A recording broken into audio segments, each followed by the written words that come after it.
All right, welcome to today's episode. We have another very exciting guest today. For those of you who are just joining us for the first time, we are Adapt AI Group, and we specialize in helping companies scale their revenue and become more efficient. So if you want to learn more about us, go to adaptaig.com.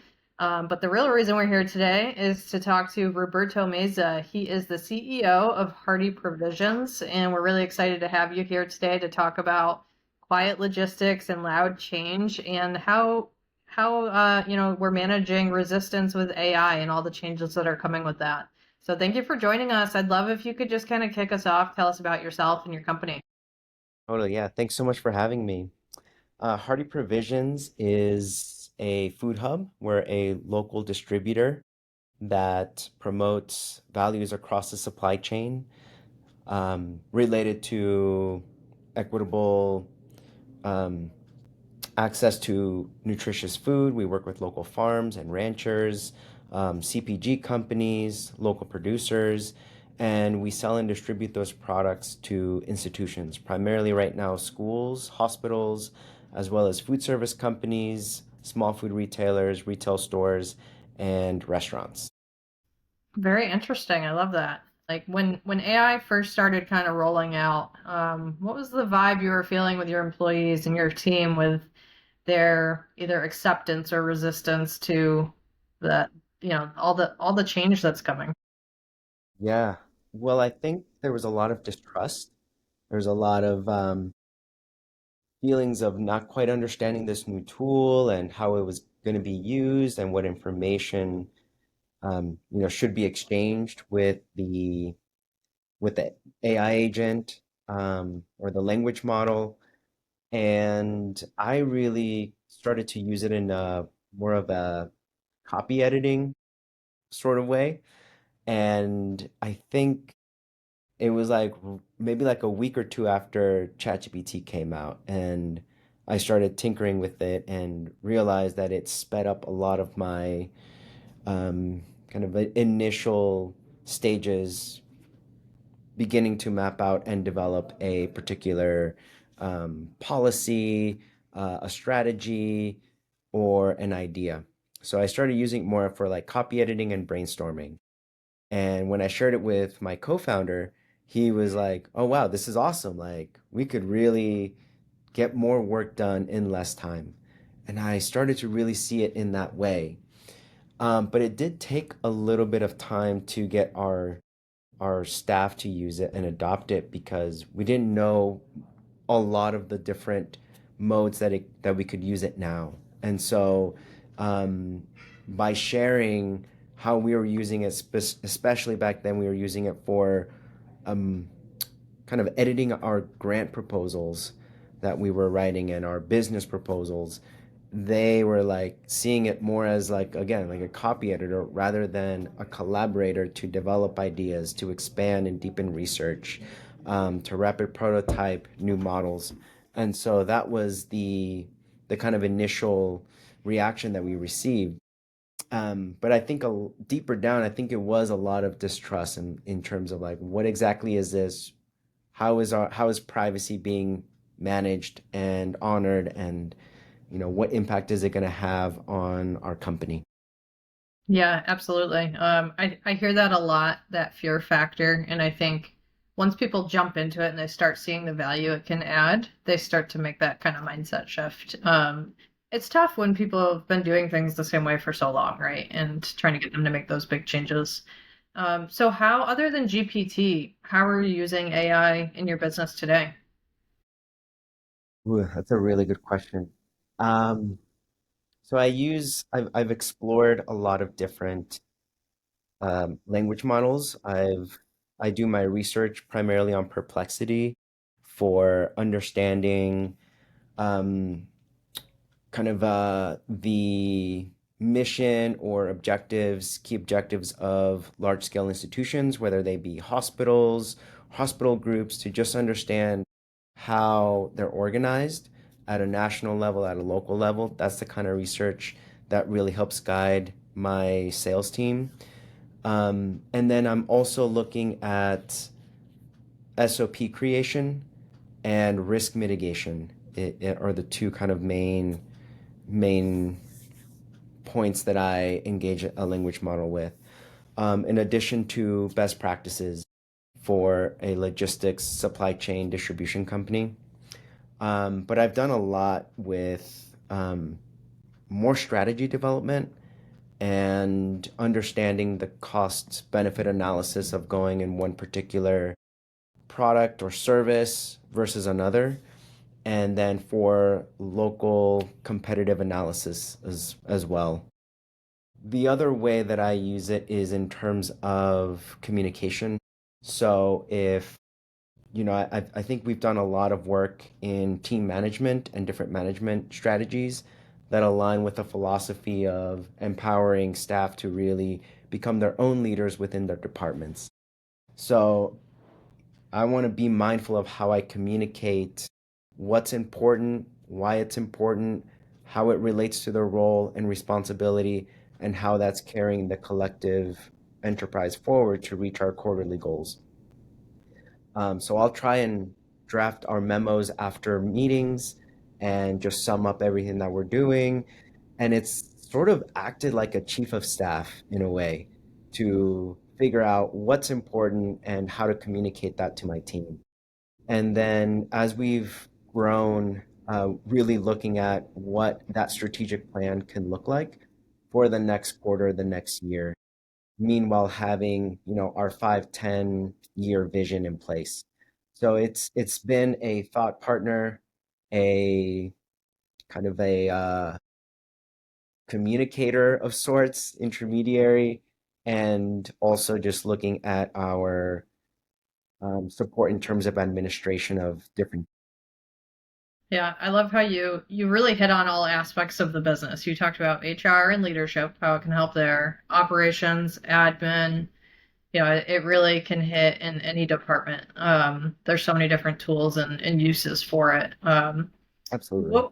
What would you say is the risk of not adapting AI in a small, medium-sized business?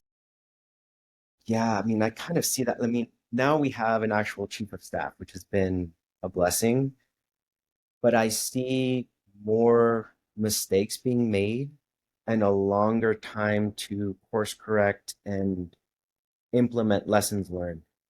Um, and it's just really hard to, I would say, externalize and map all of the different aspects of your business. I think as a founder operator, you kind of inherently know, but it's another thing to externalize it. And a lot of that process of externalizing the different components and processes, the risks, the SWOT analysis, so to speak, can take a lot of time. And a lot of us don't have that time to really sit and just put everything on paper. So having the ability to use a language model to help us externalize that, articulate it, and then look at it from a different perspective can help create connections that perhaps would have taken a lot longer or more mistakes or many years to actually kind of trigger and click. So that's how we've been seeing a lot of the benefit in just rapid prototyping, improving, moving forward, and checking our assumptions. I think that people that operators, businesses that don't use it in that iterative fashion end up perhaps not advancing at the level that we need within the marketplace. Yeah, absolutely.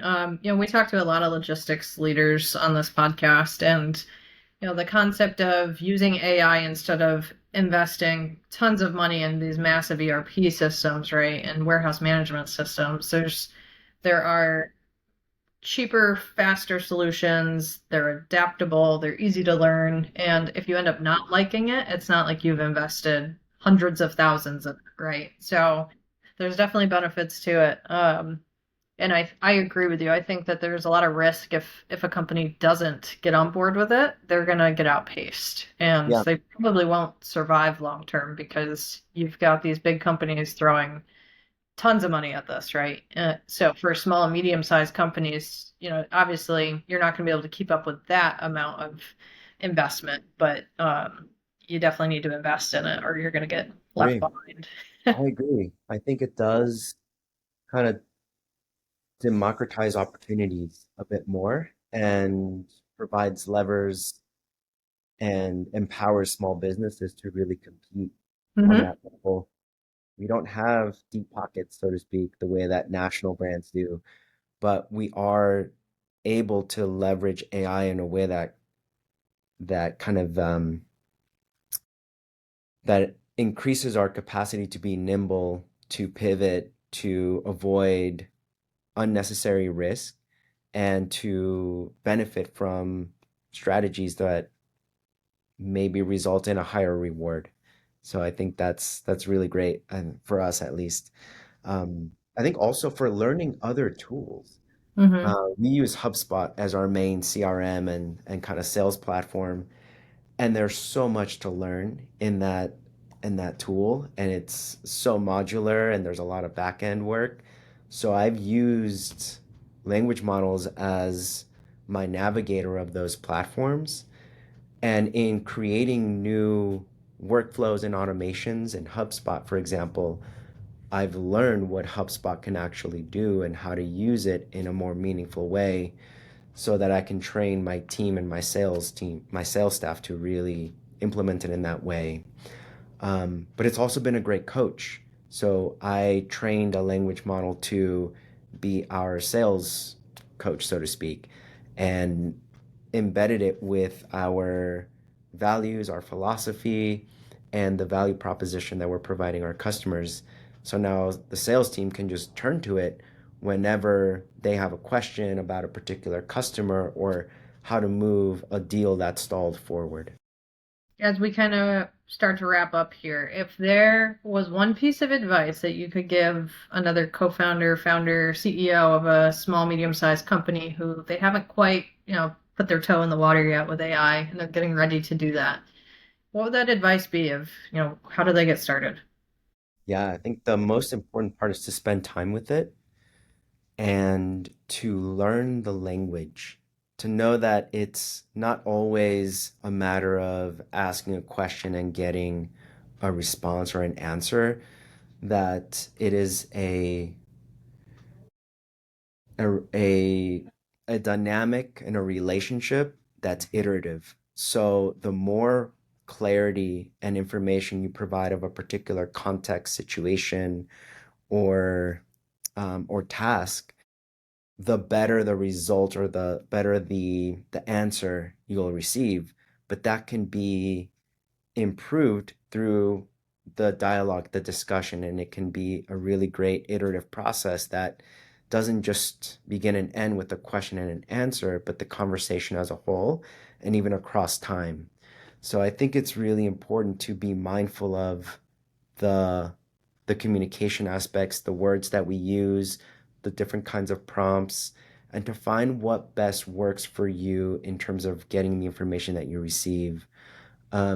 I definitely would encourage people to think outside of the box and not only to rely on the information that the language model provides, but what you learn through the course of that interaction. Because the last thing we want is to forget how to write an email simply because an AI agent can do it for us. Yeah, absolutely. I hear that a lot in the education sector as well, right? Making sure that our kids still know how to learn and they don't just know Exactly. how to prompt. Yeah, feel free to reach out to us via our website at www.hardyprovisions.com and learn all the ways that we're improving the food system for farmers, for ranchers, and for our local communities to get more nutritious food to the people that need it the most. Awesome, Roberto. Thank you so much. This has been great. I appreciate you taking the time to chat with us today. Yeah, thanks so much. Appreciate it. Take care. Bye.